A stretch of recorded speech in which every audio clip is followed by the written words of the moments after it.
अगर ऐतराज है इस जमाने को दो दीवानों के जीने से, अगर ऐतराज है इस जमाने को दो दीवानों के जीने से, तो ऐ खुदा हटा दे इस दिल का सिस्टम सीने से। Presented by Unique Music Director टुनटुन बाबू सलहा Hajipur Vaishali.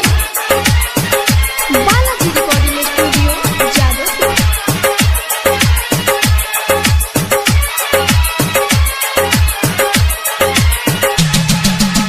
Presented by Unique Films। Unique Films। छोड़बू तो दीवाना कवना बोल के होई, छोड़बू तो दीवाना कवना बोल के होई। आखिरी मिलन मोटा मोर के होई, आखिरी मिलन मोटा मोर के होई। हमर नहीं भइले तो तोर के होई, हमर नहीं भइले तो तोर के होई। आखिरी मिलन मोटा मोर के होई।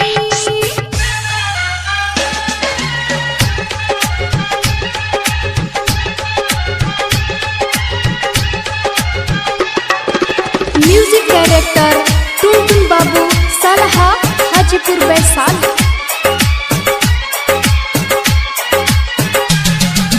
Presented by Unique Films। Unique Films। जातो बारू ससुरा तो अब का हम आए। तू जदि कहबो त ससुरा हम जाए।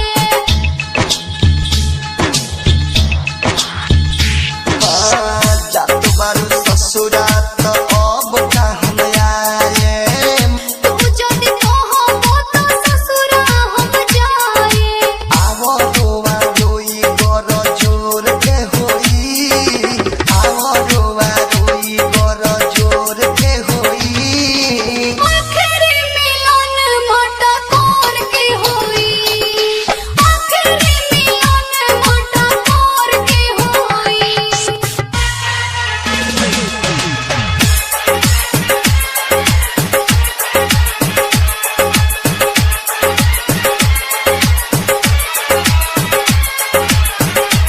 Presented by Unique Films।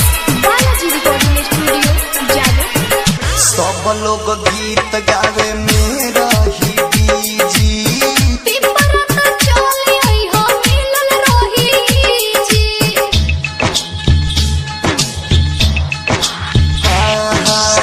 सब लोग गीत गावे मेरा ही बीजी। पिपरा त चली आई हो मिलल रही जी। विदेशी यादों बारिश वो दिन लोर के होई, विदेशी यादों बारिश वो दिन लोर के होई। आखिरी मिलन मोटा मोर के होई, आखिरी मिलन मोटा मोर के होई। Balaji recording studio Jadavpur. छोड़बू तो दीवाना कवना बोल